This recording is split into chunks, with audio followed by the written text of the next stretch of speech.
Hello and welcome to our channel, where every story feels like a conversation over a warm cup of coffee. I am Dr. John Watson, chronicler of the adventures of Mr. Sherlock Holmes, and tonight, I invite you to join us in the fog-draped streets of Victorian London, where a singular mystery awaits. A tale of death, deception, and deduction in the gaslit glow of a conservatory. Chapter 1. The Distressed Visitor. Hello and welcome to our channel, where every story feels like a conversation over a warm cup of coffee. I am Dr. John Watson, your faithful chronicler of the remarkable adventures of Mr. Sherlock Holmes, the world's foremost consulting detective. Tonight, I invite you to step into the fog-draped streets of Victorian London, where the gas lamps cast their feeble glow and secrets lurk in every shadow. Our tale begins on a dreary November evening in 1888, when a singular mystery descended upon our humble lodgings at 221B Baker Street. A mystery that would test even Holmes's unparalleled powers of deduction. The rain had fallen relentlessly all day, cloaking London in a chill, damp shroud. The fog, thick as pea soup, pressed against the windows of our sitting room, its tendrils curling like ghostly fingers around the gas lamps outside. I sat at my desk, attempting to set down the particulars of a recent case involving a stolen sapphire. But my thoughts were interrupted by the melancholy patter of rain and the occasional creak of the house settling. Holmes, ensconced in his armchair by the fire, was in one of his contemplative moods, his long fingers steepled beneath his chin, his pipe sending lazy curls of smoke toward the ceiling. His violin lay neglected on the table, a testament to the ennui that had gripped him since our last adventure. "Watson," he remarked suddenly, his voice cutting through the quiet, "do you not find it curious that the human mind, so capable of brilliance, is equally prone to torpor? I confess the absence of a stimulating problem is a greater burden than any puzzle." I glanced up from my near hysterical. "Says it's a matter of life and death." "Show her in, Mrs. Hudson," Holmes replied, his voice calm but alert. He rose from his chair, brushing ash from his dressing gown, and assumed the air of a hawk sighting prey. Key visual moment. Thumbnail. A woman in a black morning dress, her face pale and tear-streaked, stands in the doorway of 221B, clutching a damp handkerchief. The gaslight casts her shadow long and wavering across the floor. The visitor who entered was a striking figure, though her appearance was marred by distress. She was a woman of perhaps 30, tall and slender, with dark hair pinned loosely beneath a sodden bonnet. Her black morning dress clung to her frame, dripping rainwater onto the carpet, and her hands trembled as she clutched a handkerchief. Her eyes, wide and red-rimmed, darted between Holmes and me, as though seeking salvation in our presence. "Miss Eleanor Grayson," she introduced herself, her voice quavering like a violin string stretched to breaking. "I beg your pardon for intruding at such an hour, but I am in desperate need of your help, Mr. Holmes. My brother, Mr. Reginald Grayson, was found dead this morning in his conservatory, murdered, I am certain." Holmes gestured to the armchair opposite his own. "Pray take a seat, Miss Grayson, and compose yourself. Omit no detail, however trivial it may seem. Watson, a glass of brandy for our guest." I hastened to the sideboard, pouring a measure of spirits while Miss Grayson sank into the chair, her breath coming in short, ragged gasps.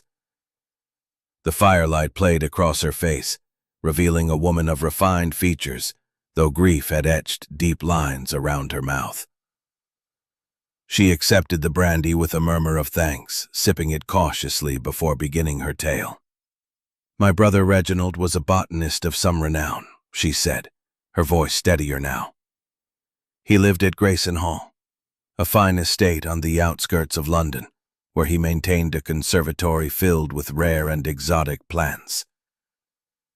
This morning, his valet found him slumped in a chair amidst his orchids, a glass of port beside him, and filled with tropical plants, orchids, ferns, vines that seemed to writhe in the gaslight. Reginald spent hours there, tending his specimens.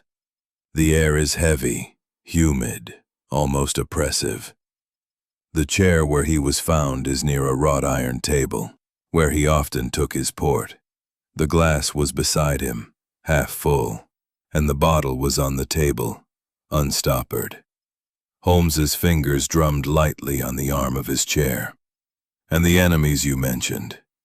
Be specific." Miss Grayson's eyes flickered with unease. "There is Dr. Mortimer Hale, a rival botanist who coveted Reginald's collection, particularly a rare South American orchid he acquired last month. They quarreled publicly at the Royal Botanical Society. Then there is Mr. Jasper Thorne, a man Reginald dealt with in his younger days. Some business I never fully understood, but it left bad blood. And his wife, Clara. She and Reginald were not always in harmony. She is younger than he, and there were whispers of admirers." Holmes's gaze sharpened. "And this shadow from his past. What do you know of it?" She shook her head, her lips trembling. "Only that he grew secretive in recent months. He received letters he would not let me see, and he locked his study, even from Clara. He spoke once of a debt unpaid, but he would say no more." A sudden gust of wind rattles the window, causing Miss Grayson to startle. Holmes rose abruptly, pacing to the window and peering into the fog. "Watson, what do you make of it?" I cleared my throat, aware that my deductions paled beside his. "The puncture mark suggests a poison, perhaps administered by a needle or dart. The conservatory's isolation makes it an ideal setting for murder, but the absence of blood is peculiar. Could it be a natural cause mistaken for foul play?" Holmes's lips twitched in a faint smile. "A fair hypothesis, Watson, but premature. The puncture mark, the enemies, the locked study. These are threads in a tapestry yet to be woven. Miss Grace's secrets." As our hansom cab rattled away from the familiar confines of 221B Baker Street, I felt a familiar thrill course through me. The anticipation of a new mystery, coupled with the certainty that Sherlock Holmes was already several steps ahead of me in unraveling it. The events of the previous evening, when Miss Eleanor Grayson had burst into our rooms with her tale of murder, lingered in my mind like the afterimage of a lightning flash. Her brother, Reginald Grayson, a botanist of repute, found dead in his conservatory with a mysterious puncture mark on his neck. A death the police dismissed as natural, but which Miss Grayson, with a sister's intuition, declared to be foul play. Holmes sat beside me in the cab, his lean frame taut with purpose, his hawk-like features half hidden by the brim of his deerstalker. He had been silent since we left Baker Street, his eyes fixed on some invisible point beyond the fog, his mind no doubt sifting through the details of Miss Grayson's account. I ventured to break the silence, knowing his penchant for testing my own deductive powers. "Holmes," I began, "this puncture mark Miss Grayson described. It suggests a weapon of precision, does it not? A hypodermic needle, perhaps, delivering a poison? Or could it be something more exotic, given Grayson's botanical pursuits? Holmes's lips twitched in a faint smile, though his gaze remained distant. A reasonable hypothesis, Watson, but you leap too quickly to the dramatic. A needle is plausible, but we must consider alternatives. A dart, a thorn, even an insect, though the latter is unlikely given the precision Miss Grayson described. The conservatory itself intrigues me more. A glass structure, humid, filled with exotic flora. It is a stage set for murder, yet one that conceals its secrets in plain sight. I nodded, though I confess his words only deepened the mystery. And the enemies she mentioned? This Dr. Hale, the rival botanist, or Jasper Thorne, the man from Grayson's past?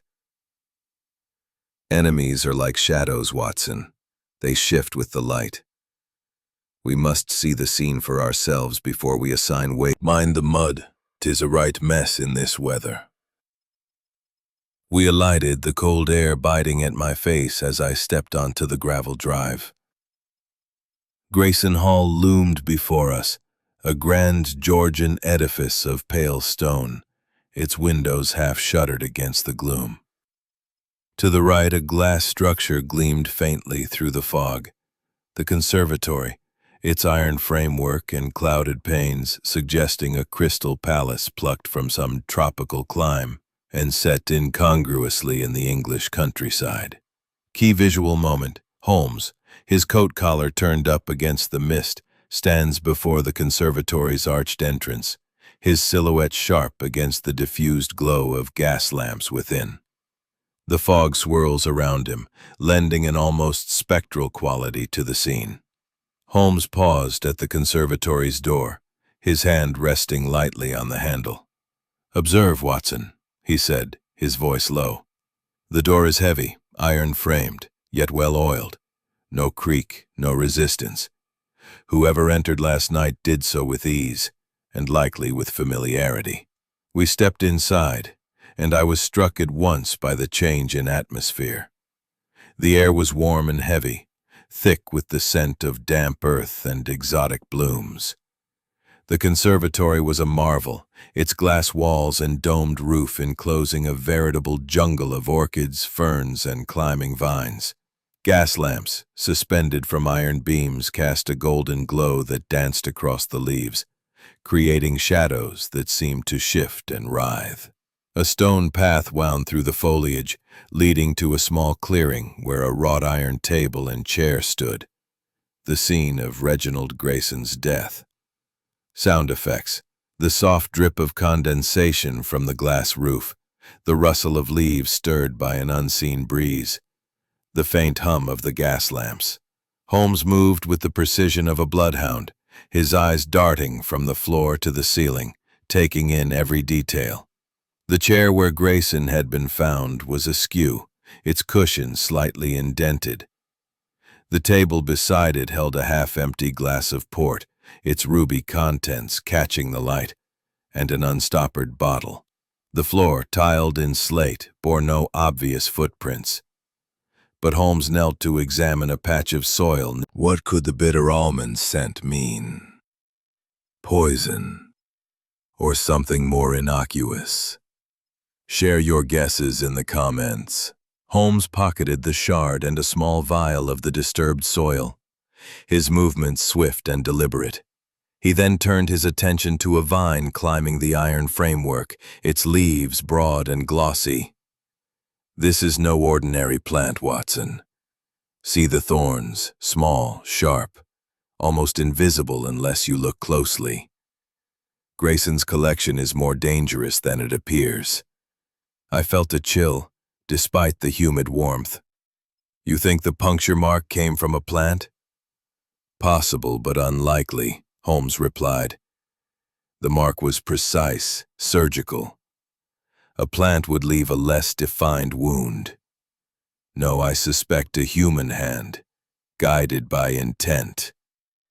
We continued our inspection, Holmes noting the placement of every lamp, the angle of every shadow. He paused by a small wooden box on a workbench, its lid ajar, revealing a collection of botanical tools, clippers, tweezers, and a slender metal probe. He lifted the probe, examining it under the gaslight. Clean, but recently used. The tip is slightly discolored.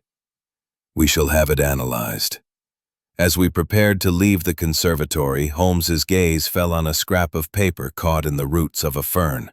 He retrieved it with a pair of tweezers, unfolding it to reveal a fragment of a letter, its ink smudged but legible. The words were few but chilling. "You cannot hide from your debts, RGJT." "Jasper Thorne," I said, recalling Miss Grayson's mention of the man.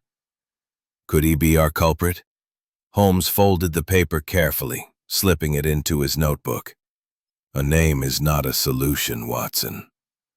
Thorne is a thread, but the tapestry is far from complete. Come, we must speak with the widow, Mrs. Clara Grayson. Her perspective may illuminate what the conservatory conceals." We stepped back into the fog, the conservatory's glow fading behind us. The air outside was cold and sharp, a stark contrast to the tropical warmth within. As we made our way to the main house, I could not shake the feeling that the fog itself was watching, guarding the secrets where a stone path widened into a small clearing. Here, a wrought iron table and chair formed the stage for the tragedy Miss Eleanor Grayson had described. The chair was slightly askew, its cushion bearing the faint imprint of its last occupant. On the table rested a half-empty glass of port, its ruby contents catching the gaslight, and beside it, an unstoppered bottle, its label pristine but unremarkable. A shard of a second glass, which Holmes had noted earlier, lay scattered on the slate floor, its edges glinting like a broken promise. Holmes knelt beside the table, his magnifying glass hovering over the shattered glass. "Observe, Watson," he said, his voice low and precise. "The fragments are uneven, suggesting a sudden impact. Dropped, perhaps, rather than struck. The wine stain on the floor is dry, but its spread indicates it was spilled recently, likely at the moment of Grayson's death." I nodded, scribbling in my notebook. So, Grayson was not alone.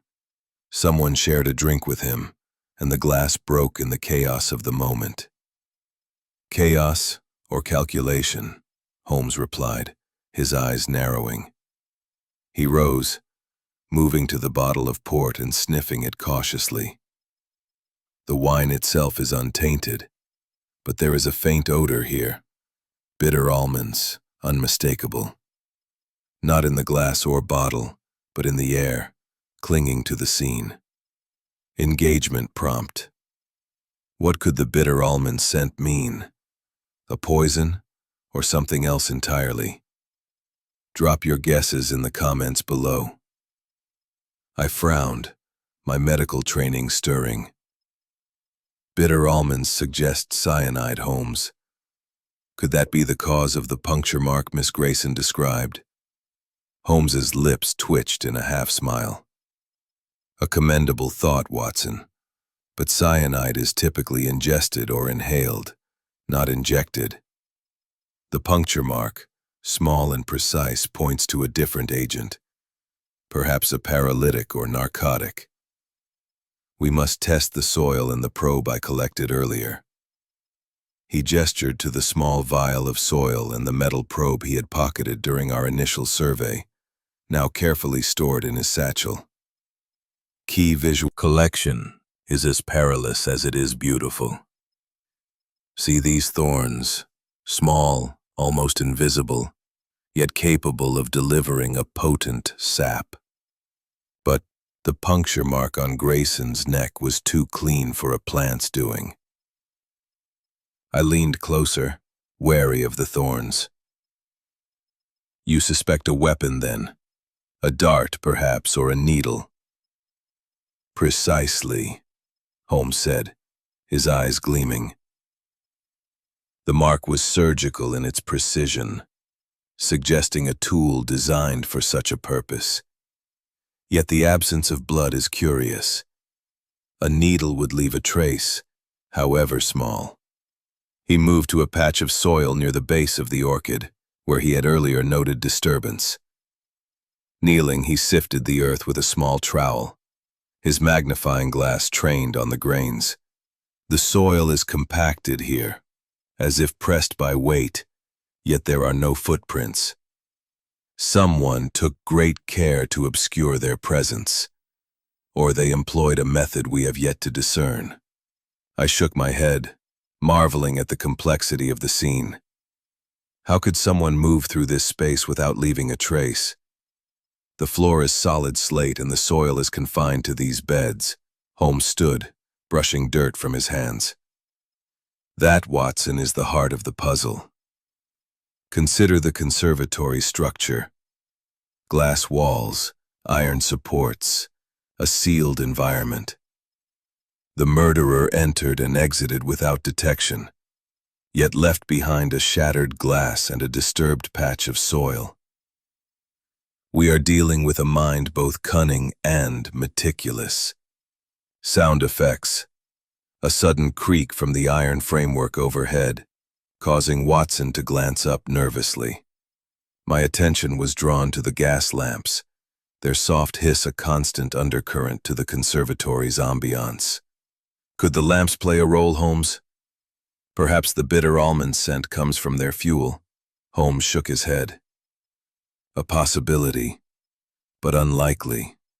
The lamps burn cleanly, and their fuel is standard. No, the scent is a clue, tied to the method of murder. We must consider all possibilities: poison, gas, even a botanical agent derived from Grayson's own collection. He moved to suggest haste or carelessness. Jasper Thorne's initials are a strong lead, but we must beware of too obvious a trail. A clever murderer might plant such a clue to mislead. Key visual moment. Holmes holds the torn letter fragment to the gaslight, his face illuminated in sharp relief, his eyes narrowed in concentration as shadows dance across the paper. I frowned, my mind grappling with the tangle of clues. So, we have a puncture mark, a bitter almond scent, a shattered glass, disturbed soil, and a threatening letter. It's a labyrinth, Holmes. A labyrinth with a thread to guide us, he replied, his tone almost cheerful. Each clue is a step toward the truth, Watson. The conservatory is not merely a crime scene, it is a narrative, written in glass, soil, and shadow. Our task is to read it. As we completed our inspection, Holmes paused at the conservatory's entrance, his gaze sweeping the space one final time. The murderer was familiar with this place, he said softly. They knew its layout, its secrets. We must learn them too, and quickly. We stepped back into the fog, the conservatory's glow fading behind the glass. The air outside was cold and sharp, a stark contrast to the cloying warmth within. As we made our way to the main house to interview Mrs. Clara Grayson, I could not shake the sense that the conservatory itself was a silent witness, its plants and shadows guarding the truth of Reginald Grayson's death. Holmes, however, walked with the quiet confidence of a man who knew that no secret, however deeply buried, could withstand his relentless scrutiny. Chapter 4. The Widow's Tale. The fog that clung to Grayson Hall seemed to seep into its very walls, lending an air of secrecy to the grand Georgian estate. After our examination of the conservatory, where the late Reginald Grayson had met his mysterious end, Sherlock Holmes and I retired to the main house to interview his widow, Mrs. Clara Grayson. The conservatory's clues: a shattered wine glass, a faint scent of bitter almonds, disturbed soil without hands that betrayed an inner turmoil. Holmes took the seat opposite her, his lean frame poised like a predator assessing its quarry. I remained standing, my notebook open, ready to record every nuance of the conversation. "Mrs. Grayson," Holmes began, his voice smooth but edged with authority. "We are here to investigate the circumstances of your husband's death. I understand this is a painful time, but your candor is essential. Tell us everything you know of the events leading to his demise." Clara's eyes flickered to the fire and she drew a shaky breath. "I hardly know where to begin, Mr. Holmes. Reginald was a man of passions, consumed by his work. His conservatory was his sanctuary, his obsession. He spent hours there tending his plants, writing in his journals. Last night he went to the conservatory after dinner, as was his custom. I retired early, thinking nothing of it. This morning the valet found him dead." Her voice broke, and she pressed a lace handkerchief to her lips. A soft sob from Clara, quickly stifled, followed by the crackle of a log shifting in the fire. Holmes's gaze never wavered. "And his health?"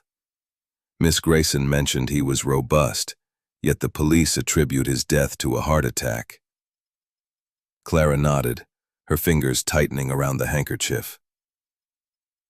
"Reginald was in excellent health, Mr. Holmes. He was not a young man, 42, but he walked daily, ate sparingly, and had no history of heart trouble. The police's conclusion is absurd. That puncture mark on his neck, it was no natural affliction." Holmes leaned forward, his fingers steepled. "Describe your husband's routine in the conservatory.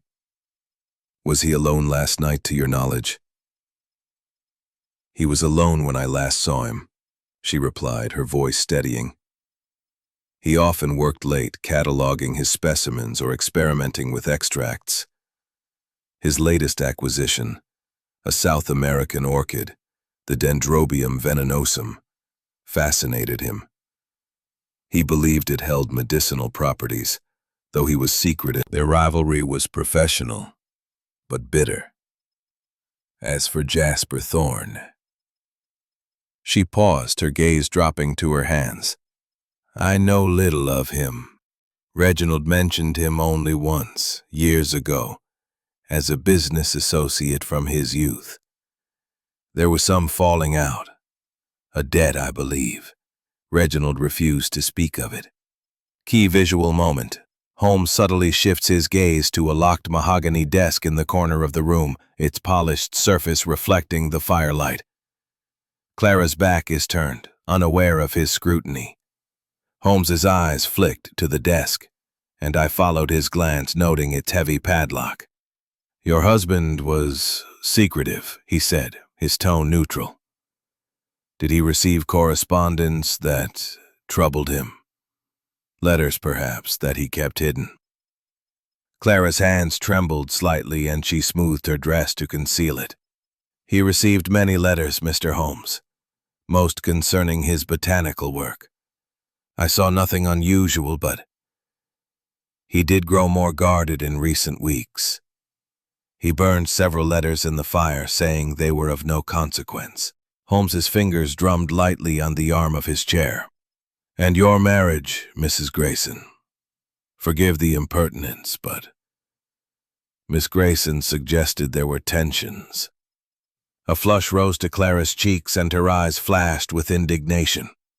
"Eleanor never approved of me. She thought me too young for Reginald, too frivolous.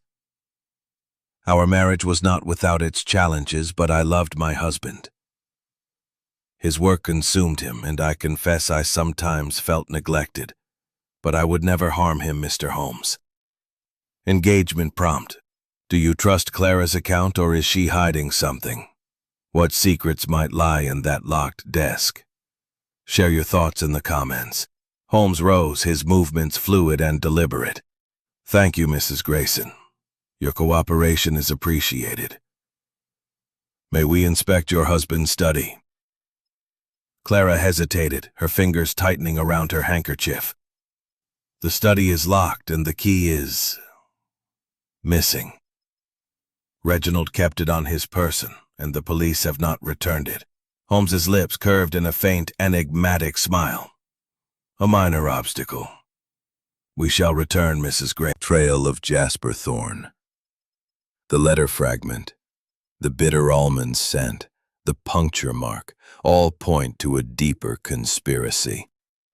We made our way to the hansom cab waiting at the gate, its driver huddled against the cold. As we climbed aboard, I could not shake the image of Clara Grayson's trembling hands, nor the locked desk that seemed to hold the key to her husband's secrets. The fog closed around us, and I felt as though we were plunging deeper into a labyrinth, guided only by Holmes's unerring intellect. Chapter 5. A Trail of Letters. The fog that blanketed London seemed to follow us back to 221B Baker Street, curling around the gas lamps and seeping into the very air of our lodgings. It was late afternoon on that dreary November day in 1888, and the weight of the mystery at Grayson Hall pressed heavily upon me.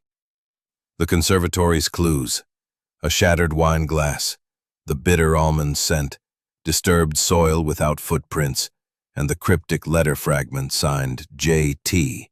had woven a tapestry of intrigue that only Sherlock Holmes could hope to unravel. Our interview with Mrs. Clara Grayson, the widow, had added new threads to the puzzle. Her guarded demeanor, the locked desk, and her vague allusions to her husband's secretive past. Now, as we settled into the familiar chaos of our sitting room, Holmes was poised to dissect the evidence with his usual surgical precision. I sat at the table, my notebook filled with hurried scribbles from the day's investigations. Holmes, however, was a study in restless energy, pacing before the fire with the torn letter fragment in hand.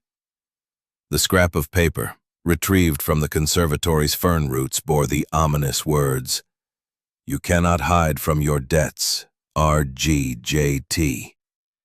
Its smudged ink and hurried script suggested urgency, perhaps menace, and the initials pointed to Jasper Thorne, the shadowy figure from Reginald Grayson's past.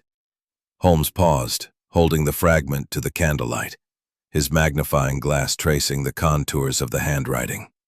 The ink is India black, Watson, of a quality used by merchants and clerks, not aristocrats.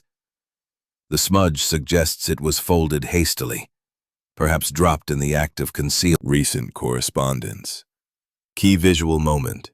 Holmes, seated at the cluttered table, holds the letter fragment aloft, its edges catching the candlelight.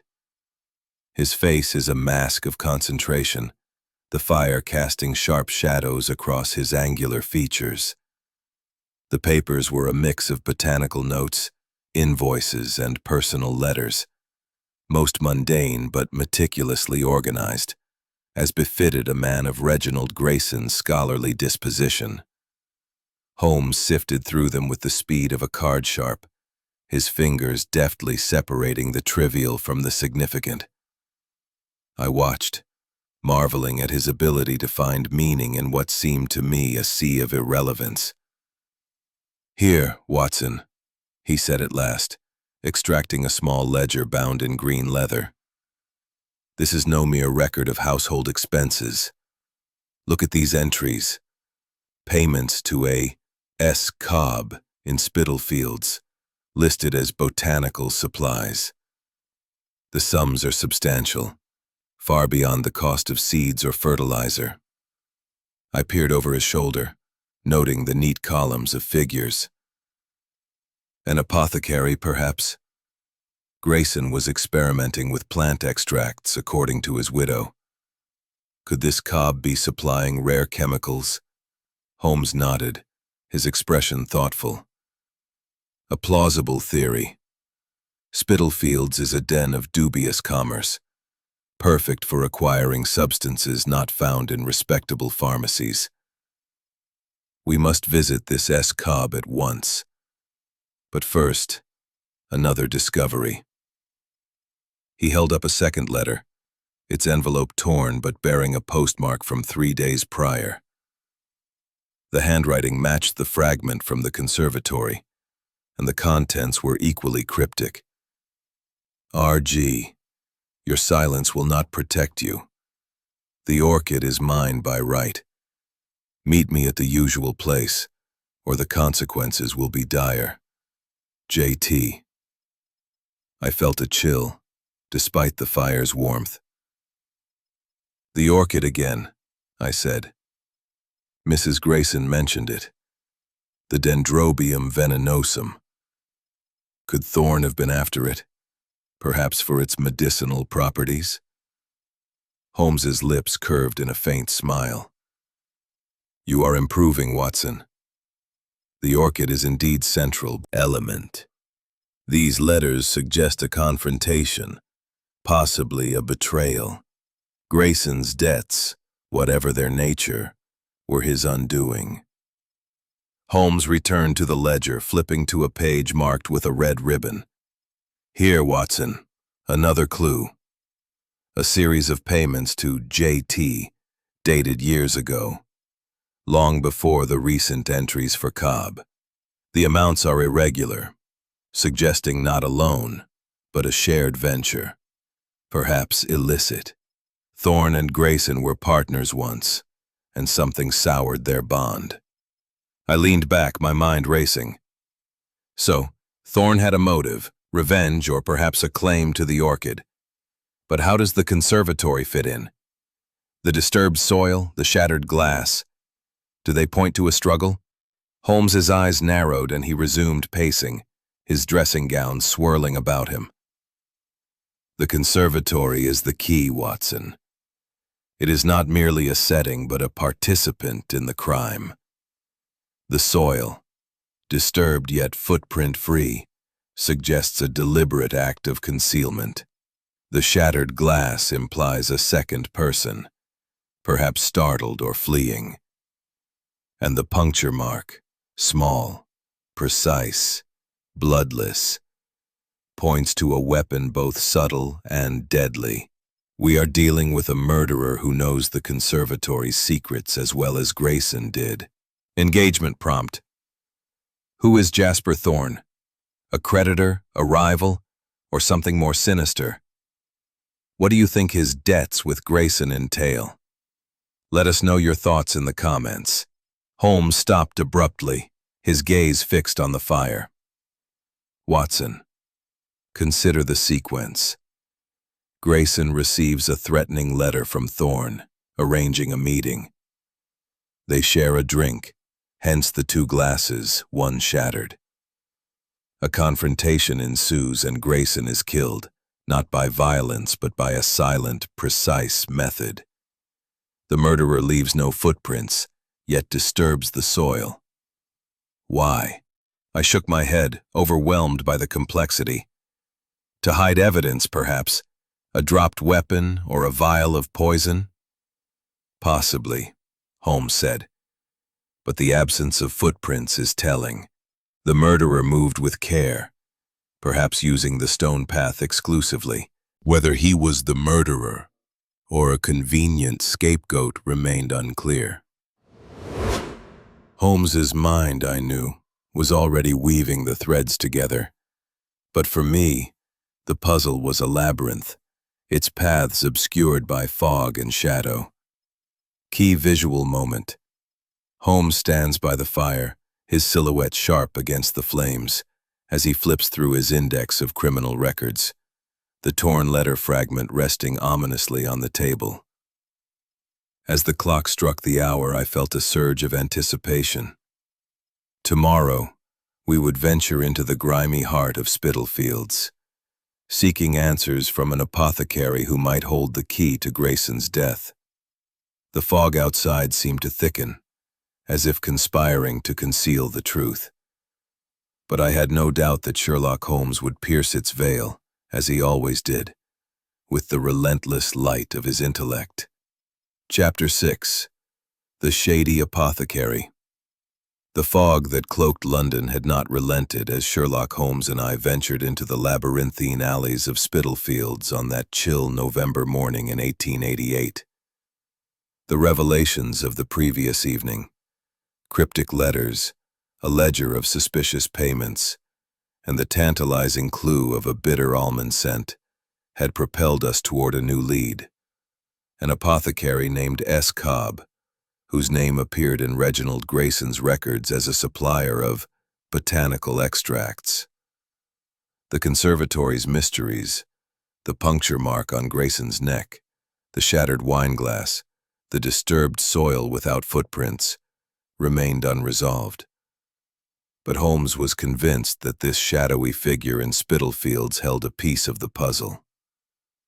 As our hansom cab rattled through the crowded, grimy streets, I felt a growing unease. For Spitalfields was a place where secrets thrived in the shadows. We alighted before a narrow shop front, its sign faded but legible. Cobb's Apothecary and Herbal Remedies. The window was streaked with soot, and a single gas lamp flickered within, casting a sickly glow over shelves laden with jars and bottles. The air outside carried the mingled scents of coal smoke, rotting produce, and the sharp tang of chemicals. Holmes pushed open the door. Records. And we have questions. Cobb's eyes widened briefly before narrowing, his lips curling into a forced smile. Grayson. A tragedy to be sure, but I barely knew the man. He bought supplies from me, nothing unusual. Just a botanist with a taste for the exotic. Key visual moment. Holmes leans casually against the counter, his piercing gaze fixed on Cobb, who fidgets nervously, his fingers brushing against a vial that rattles ominously. Holmes's expression remained impassive, but I knew he was cataloging every twitch of Cobb's demeanor. Indeed, he said, but your ledger entries suggest more than casual transactions. Substantial sums for botanical supplies, far beyond the cost of common herbs. What exactly did you supply to Grayson? Cobb's hand stilled and he cleared his throat. Extracts, sir. Rare ones. From South America and the East Indies. Grayson was experimenting, you see, looking for medicinal properties in his plants. I provided what he asked for. Nothing more. Holmes stepped closer, his eyes scanning the shelves behind Cobb. Medicinal properties, you say? And did these extracts include anything less benign? Curare, perhaps? A paralytic poison, delivered by dart or needle, known for its lack of visible blood. Cobb's face paled, and he took a step back, knocking a vial to the floor. It shattered with a sharp clink, releasing a faint, acrid odor. Curare. I don't deal in such things. My trade is honest, Mr. Holmes. Grayson never asked for poisons. Sound effects. The sharp crash of the vial breaking, followed by a faint hiss as its contents react with the air. Holmes knelt to examine the spilled liquid, his handkerchief pressed to his nose. Curious, he murmured. The scent is familiar. Bitter almonds, Watson. Much like what we detected in the conservatory. A coincidence, Mr. Cobb? Or something more? Cobb's voice rose, tinged with panic. A coincidence, sir. I use almond extract in some remedies, common enough in my trade. You'll find no curare here. Holmes rose, his movements deliberate. Telling the truth. Or is he hiding a darker role in Grayson's murder? What do you make of the missing curare? Share your theories in the comments. Cobb's face drained of color, and he gripped the counter for support. Thorn? I know no one by that name. My customers pay in cash or credit, and I don't ask questions. If there's a JT in my ledger, it's a coincidence. Holmes's smile was cold. Coincidences, Mr. Cobb, are the refuge of the guilty. Your ledger will tell a different story, I wager. Watson, note the details of that shelf, the missing vial, the labels wear, the dust patterns. They will confirm or refute Mr. Cobb's tale.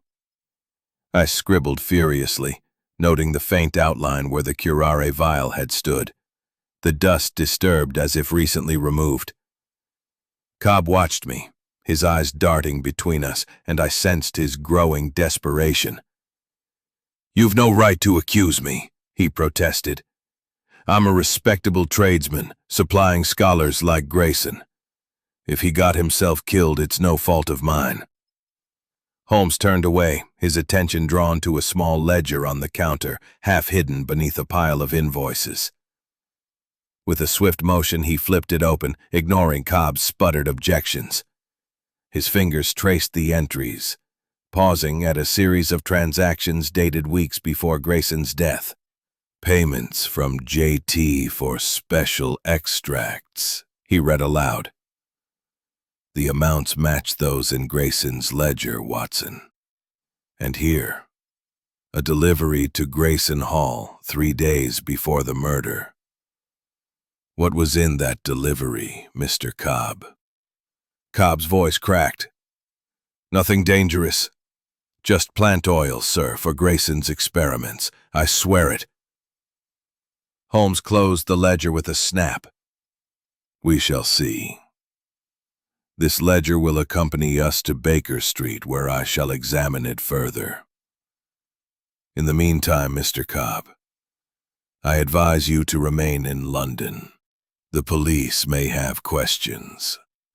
Cobb slumped against the counter, his bravado crumbling. "You'll find nothing, Mr. Holmes. I'm no mark. Suggest a plan both subtle and bold. Thorn may be the hand that struck, but we must uncover the mind that planned it." We hailed a cab, the ledger clutched tightly in Holmes's grip. As we rattled back toward Baker Street, the fog seemed to thicken, a silent conspirator in the mystery of Reginald Grayson's death. I knew that Holmes's relentless intellect would soon pierce its veil. But for now, the trail of letters led us deeper into the shadows, toward a truth that remained just out of reach. Chapter 7. Red herrings abound. The fog that shrouded London seemed to pulse with life as Sherlock Holmes and I plunged into the crowded alleys of Covent Garden on that November afternoon in 1888. The clues we had gathered in the case of Reginald Grayson's murder, a puncture mark, a bitter almond scent, disturbed soil, a shattered wineglass, cryptic letters signed J.T., and a ledger linking Grayson to an apothecary named Silas Cobb, had drawn us into a web of intrigue.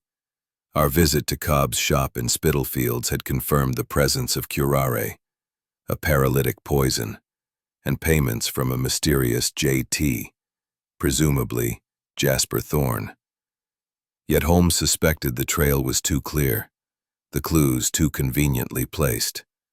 A tip from one of his street informants, a newsboy named Wiggins, had led us to Covent Garden, where Dr. Mortimer Hale, Grayson's rival botanist, was said to frequent a market stall dealing in rare seeds.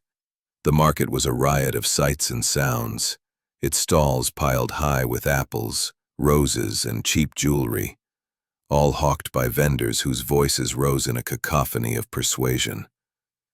The fog lent an ethereal quality to the scene, softening edges and muffling sounds, as if the city itself were conspiring to obscure the truth. Holmes moved through the crowd with the grace of a panther, his deerstalker low over his eyes, his attention darting from face to face.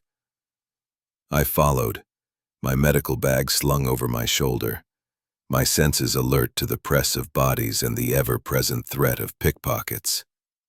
Holmes, I ventured. Hail. I understand he procures rare seeds from your stall. The vendor squinted, his hands pausing over a packet. Hail. Aye, he comes by now and then.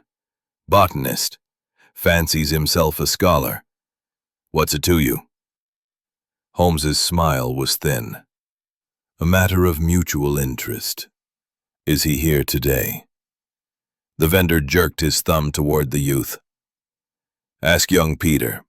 He handles Hale's orders. Key visual moment. Holmes leans toward the nervous youth Peter, whose hands tremble as he sorts seeds under the flickering gaslight, his eyes darting nervously toward the fog-shrouded crowd. Peter, pale and lanky, froze under Holmes's gaze. Dr. Hale ain't here, he stammered. He was in yesterday. Bought some seeds for his greenhouse. Didn't say nothing about Grayson, if that's what you're after. Holmes's eyes narrowed, catching the boy's unease. And yet you know of Grayson's death. Curious. What did Hale say about him? Speak plainly, lad. Peter's hands shook, scattering seeds across the stall. Nothing much, sir. Just that Grayson was a fool, always chasing rare plants he didn't understand. Said that orchid of his, the venom one, was dangerous, brought from Brazil.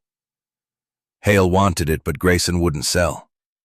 Holmes leaned closer, his voice low and incisive. Dangerous how? Did Hale mention its properties? Peter swallowed hard, glancing at the vendor who was distracted by a customer. He said, It could kill, sir. The sap if you got it in your blood. But Hale's no murderer. He's just sore about losing to Grayson at the Botanical Society. Sound effects. A sudden shout from a nearby vendor, followed by the clatter of coins as a sale is made, jarring Peter's nerves. Holmes's expression remained impassive, but I knew his mind was racing. And where was Hale last night, when Grayson died? Peter's eyes widened. At home, sir. He told me he was working late in his greenhouse. You can ask his housekeeper, she'll vouch for him. Holmes straightened, his gaze shifting to the vendor, who was now watching us warily. Thank you. His greenhouse later. But first another lead. He steered us toward a narrow alley, where Wiggins, the leader of Holmes's irregulars, waited with a grin. The boy, no more than 12, tipped his cap. Got something for you, Mr. Holmes. Word is Jasper Thorne's been seen in Whitechapel near the docks. Shady sort, keeps to himself. They say he deals in rare goods, plants, chemicals, the like. Holmes nodded, slipping Wiggins a coin. Excellent work. Keep your eyes on Thorne. Report any movement to Baker Street. As Wiggins vanished into the fog, I turned to Holmes. Thorne again. The letters, the payments to Cobb, and now this. He's no red herring, surely. Holmes's eyes gleamed. Thorne is central, Watson, but not necessarily the mastermind. The conservatory's clues, the puncture mark, the bitter almond scent, the soil, suggest a plan too intricate for a mere thug. Thorne may be the hand, but someone else wove the web. Engagement prompt. Is young Peter hiding something about Dr. Hale, or is he just nervous? Could Hale's knowledge of the orchid's poison be a clue or a distraction? Share your suspicions in the comments. We pressed deeper into the market, the fog thickening around us. Holmes paused by a stall selling chemical supplies, his attention drawn to a display of glass vials. Curare, Watson, he murmured. Cobb's missing vial haunts me. Its absence is too convenient, and Peter's mention of the orchid's sap raises questions. Could Grayson have been experimenting with his own poison, only to have it turned against him? I shook my head, my medical mind grappling with the possibilities. Curare is a paralytic, not a cyanide derivative. The bitter almond scent doesn't fit. Could it be a blend, a new compound? Holmes's lips curved in approval. You're thinking, Watson. A compound is possible, especially given Grayson's experiments. The ledger's payments to Cobb suggest he was sourcing rare substances. We must analyze the soil and probe from the conservatory. They may hold traces of such a poison. Key visual moment, a distraction. But Peter's slip about the orchid's poison is a thread we must follow. The truth lies not in the market, but in the conservatory's silent witnesses. As we hailed a cab, the fog seemed to close in, a reminder of the mystery's elusive nature. I knew that Holmes's relentless intellect would soon unravel the tangle of clues. But for now, the red herrings abounded, and the truth remained just beyond our grasp. Chapter 8. The Hidden Motive. The fog that enveloped London seemed to mirror the complexity of the mystery surrounding Reginald Grayson's death, its tendrils curling around every clue we had uncovered. It was late evening on that November day in 1888, and Sherlock Holmes and I had returned to 221B Baker Street after a day of chasing leads through the chaotic streets of Covent Garden. The conservatory's enigmatic clues, a puncture mark, a bitter almond scent, disturbed soil without footprints, a shattered wine glass, and cryptic letters signed J.T., had been compounded by our encounters with Silas Cobb, the shifty apothecary, and Peter, the nervous assistant to Dr. Mortimer Hale. The trail pointed to Jasper Thorne, a figure from Grayson's past, but Holmes suspected a deeper motive, one hidden beneath layers of deception. As we settled into our familiar quarters, I sensed that Holmes was on the verge of a breakthrough. His restless energy a sign that the threads of the case were beginning to weave together. Holmes paced before the fire, his violin lying neglected on the table, its bow resting atop a pile of papers. The ledger from Cobb's apothecary, the torn letter fragment, and a second letter threatening Grayson over his prized Dendrobium venenosum orchid lay spread out before us.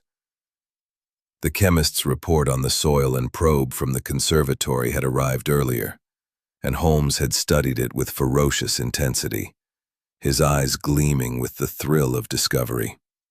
"Watson," he said abruptly, pausing to pluck a single mournful note from his violin. "The pieces are aligning, but the picture remains obscured.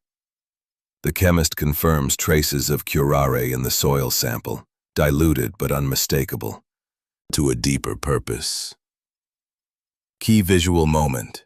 Holmes stands by the fire, his silhouette stark against the flames, as he holds the second letter to the gaslight. Its threatening words, "The orchid is mine by right," etched in sharp relief. He turned to the pile of papers, retrieving the second letter we had found among Grayson's correspondence. Its postmark was recent, and the handwriting matched the torn fragment from the conservatory. Holmes read aloud, his voice low and deliberate. "R.G., your silence will not protect you. The orchid is mine by right. Meet me at the usual place, or the consequences will be dire. J.T." I leaned forward, my tea forgotten. Jasper Thorne again. The ledger showed payments to him years ago, and now this demand for the orchid. Was Grayson involved in something illicit? A theft, perhaps, or a betrayal? Holmes's eyes gleamed as he resumed pacing. "Precisely, Watson. The ledger's older entries reveal a partnership, Grayson and Thorne, engaged in a venture that predates Grayson's botanical fame. The payments to Thorne ceased abruptly 5 years ago, suggesting a falling out. This letter and the fragment indicate Thorne sought to reclaim something, likely the orchid, or what it represents. I frowned, my medical mind struggling to connect the dots. But what could an orchid represent? Its medicinal properties? Or something more valuable?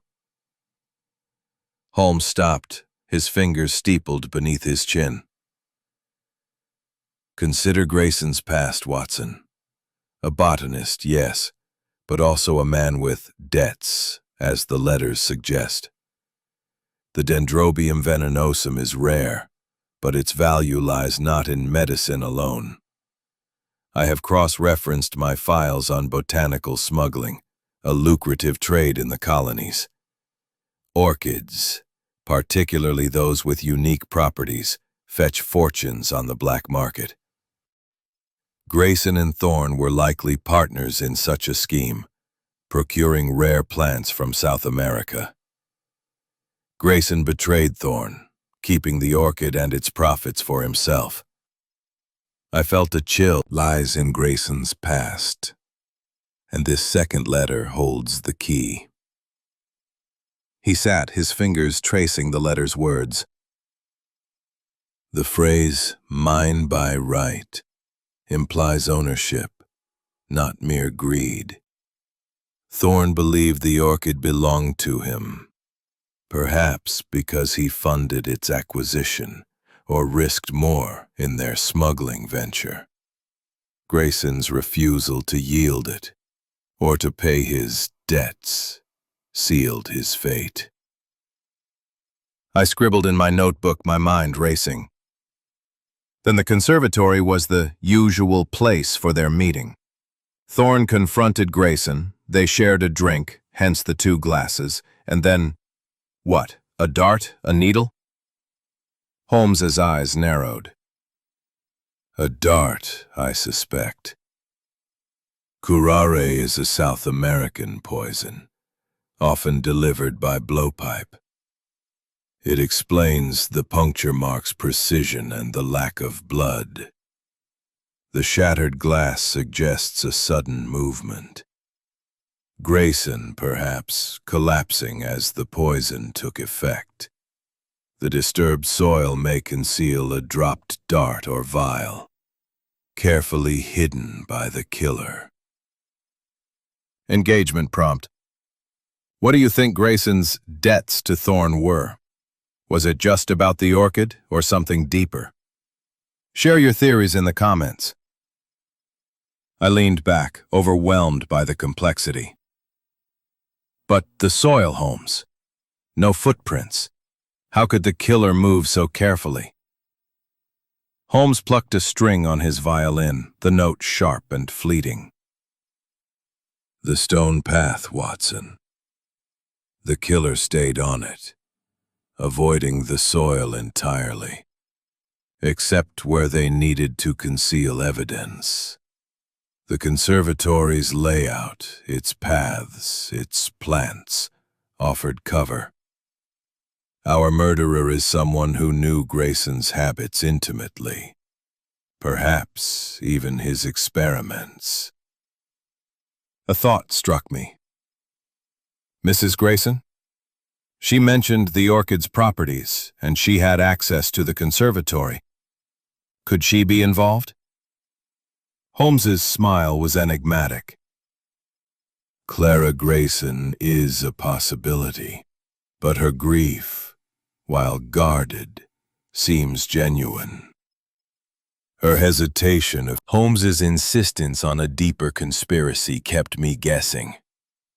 The conservatory, with its silent plants and hidden clues, seemed to hold the truth. But it was a truth we could only reach through Holmes's relentless deduction. The fire crackled, its warmth a contrast to the chill of the mystery. Outside, the fog thickened, a silent conspirator in the case. As the clock ticked toward midnight, I felt a surge of anticipation. Tomorrow, we would return to Grayson Hall, to the locked desk and the secrets it guarded. For now, Holmes's mind was a beacon in the fog, guiding us toward the hidden motive that had cost Reginald Grayson his life. Chapter 9. The Trap is Set. The fog that draped London on that November night in 1888 seemed to conspire with the shadows, cloaking Grayson Hall in an air of foreboding. The clues we had uncovered in the case of Reginald Grayson's murder, a puncture mark, a bitter almond scent, disturbed soil, a shattered wine glass, cryptic letters signed J.T., and a ledger linking Grayson to a smuggling ring with Jasper Thorne, had led Sherlock Holmes to a bold conclusion. The murderer would return to the conservatory, drawn by the promise of Grayson's hidden secrets. Our investigations had taken us from the grimy alleys of Spitalfields to the bustling markets of Covent Garden, each step revealing a deeper layer of betrayal rooted in Grayson's past. Now, as midnight approached, Holmes had devised a plan to catch the killer, and I found myself standing guard in the humid, gaslit jungle of the conservatory, my heart pounding with anticipation. Holmes had spent the evening at 221B Baker Street, his mind a whirlwind of deduction as he pored over the chemist's report, the apothecary's ledger, and the threatening letters from Jasper Thorne. The breakthrough had come with his analysis of the soil sample, which confirmed traces of curare, a paralytic poison, and a faint residue of a botanical extract that explained the bitter almond scent. "Not cyanide, Watson," he had declared, making its humid air heavy with the scent of earth and blooms. Holmes moved with silent precision, arranging a decoy ledger on the wrought iron table where Grayson had died, its pages filled with false entries designed to lure the culprit. "Watson," he whispered, his voice barely audible over the hiss of the gas lamps. "Take your position by the entrance. Your revolver is loaded, I trust." I nodded, patting the Webley in my coat pocket. "Loaded and ready, Holmes. But are you certain the murderer will come? What if Thorne suspects a trap?"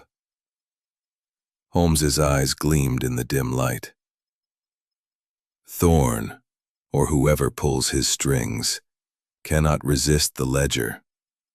It promises the secrets of Grayson's wealth, the key to their smuggling empire. They will come, and we shall be waiting." Key visual moment.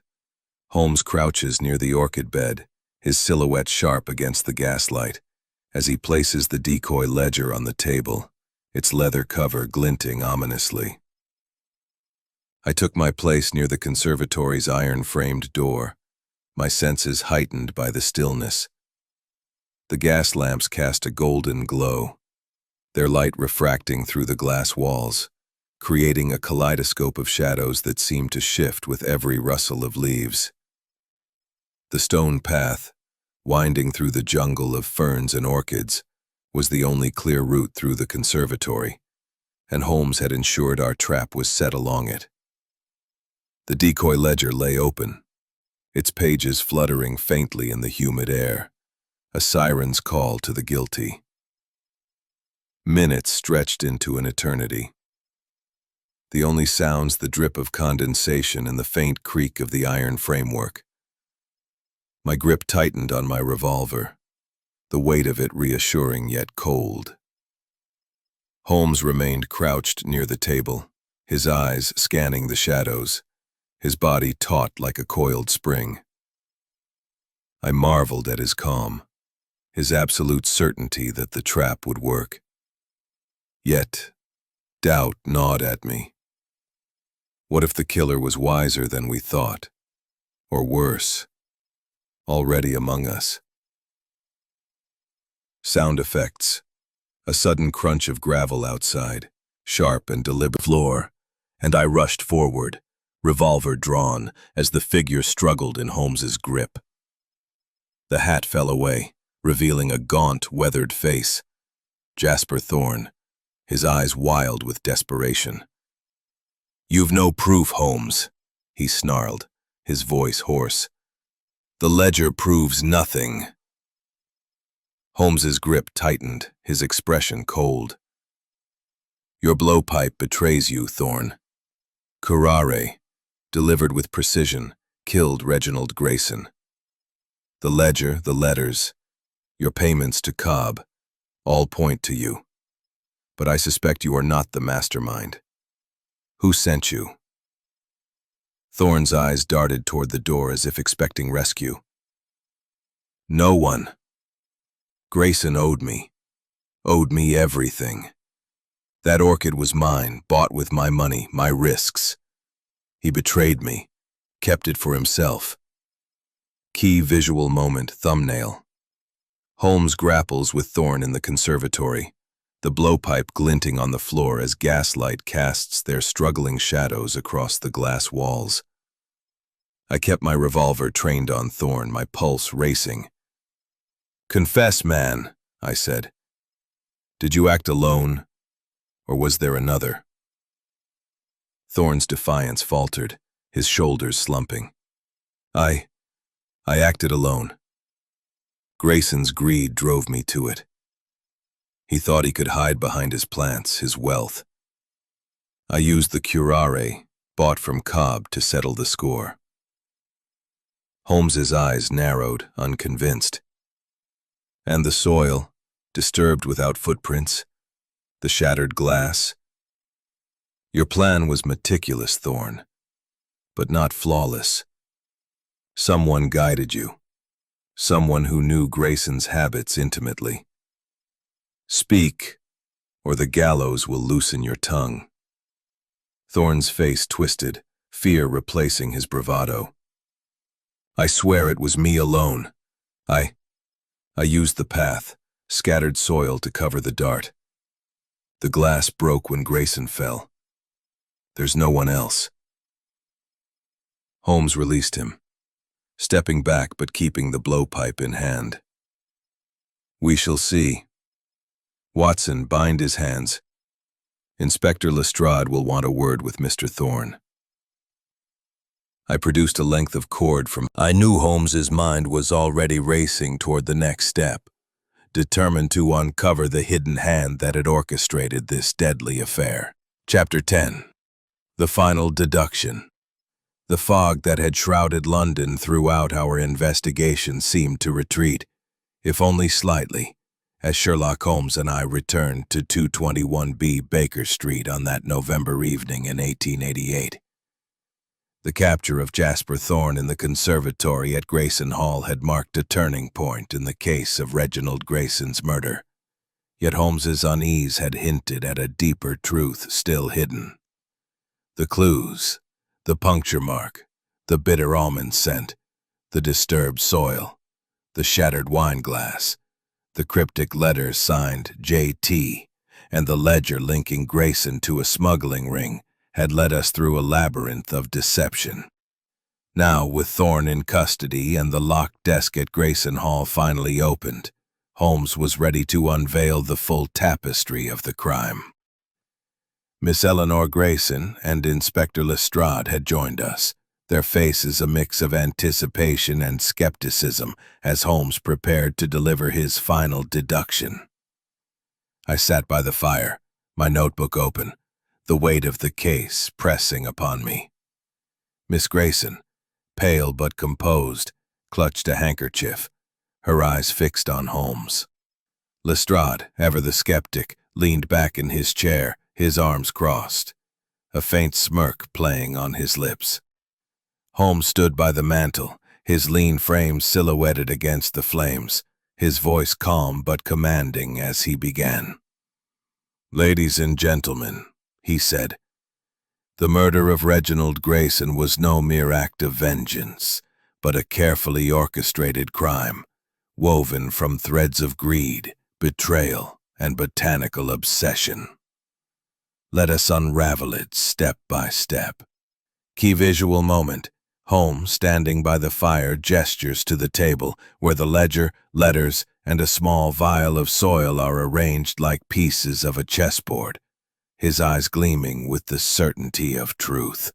He picked up the torn letter fragment. Its words, "You cannot hide from your debts, RGJT," stark in the firelight. We begin with Jasper Thorne, a man whose name appeared in Grayson's ledger and was secretive. But this? Holmes's gaze softened briefly, but he continued. The ledger from Grayson's study, which we retrieved from the locked desk, confirms payments to Thorne years ago, abruptly ended, and recent payments to Silas Cobb, an apothecary in Spitalfields. Cobb supplied curare, a paralytic poison, which we found traces of in the conservatory's soil. The puncture mark on Grayson's neck was caused by a curare-tipped dart delivered by Thorne's blowpipe, a weapon we seized during his capture. Lestrade shifted uncomfortably. "So Thorne did it. You've got your man, Holmes. Why drag us here for this?" Holmes's smile was sharp. Because Lestrade, Thorne was a tool, not the architect. The conservatory's clues tell a subtler tale. The disturbed soil with no footprints suggests a killer who knew the stone path's layout intimately. The shattered wineglass indicates a second person sharing a drink with Grayson before his death. And the bitter almond scent, mistaken by the police for cyanide, was a byproduct of Grayson's own experiments with the orchid's sap. A deliberate misdirection. I leaned forward, my pen poised. Misdirection? Then who guided Thorne, Holmes? Mrs. Grayson? She knew the conservatory and had access to the desk. Holmes shook his head. Mrs. Clara Grayson is innocent, though her guarded demeanor suggested otherwise. Her fear stemmed from suspicion of her husband's secrets, not guilt. No. The true mastermind is one we overlooked, a figure whose presence was subtle, yet pervasive. He picked up a small notebook from the table, retrieved from the locked desk. This journal, hidden among Grayson's papers, reveals the final piece. Grayson was not only smuggling orchids but developing a potent extract from the Dendrobium venenosum, a compound with narcotic properties. He planned to sell it to a pharmaceutical syndicate, cutting Thorne out entirely. But someone else knew of this plan, someone close to Grayson, who manipulated Thorne into acting. Miss Grayson's eyes widened with my magnifying glass. The disturbed soil? Ridley scattered it to conceal the dart, knowing the stone path would hide his footprints. The shattered glass. Grayson's collapse, startled by the dart's sting, as Ridley watched from the shadows. Key visual moment. Holmes opens the journal, revealing Ridley's initials in the margins, the firelight illuminating the page as Lestrade and Miss Grayson lean forward stunned.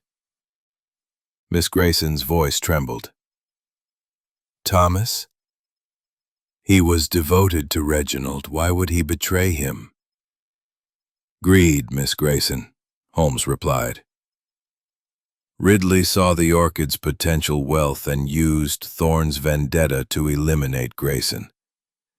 He planned to sell the extract himself, believing the police would blame Thorne or dismiss the death as natural. But his meticulousness betrayed him. The forged letter was too perfect, the soil too deliberately disturbed. Lestrade rubbed his chin, grudgingly impressed. And Ridley now? Where is he? Fled, Holmes said. My irregulars report he left Grayson Hall this morning, likely sensing our trap. But his description is with your constables, Lestrade. He won't escape long.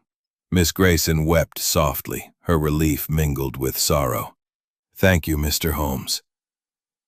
My brother can rest now. Holmes's gaze softened, but his voice remained firm. Justice is served, Miss Grayson, but the cost is heavy. Greed, as I have often observed, is a poison deadlier than curare. It blinds men to their own ruin, driving them to betray those who trust them. Philosophical reflection. In our pursuit of wealth or knowledge, we must guard against the temptation to sacrifice loyalty for gain, lest we sow the seeds of our own destruction. Lestrade rose, muttering about paperwork but offering a rare nod of respect. You've done it again, Holmes. I'll have my men hunt for Ridley. Good work. As Lestrade and Miss Grayson departed, I closed my notebook. The fire's warmth a comfort after the chill of the case. A remarkable deduction, Holmes, I said.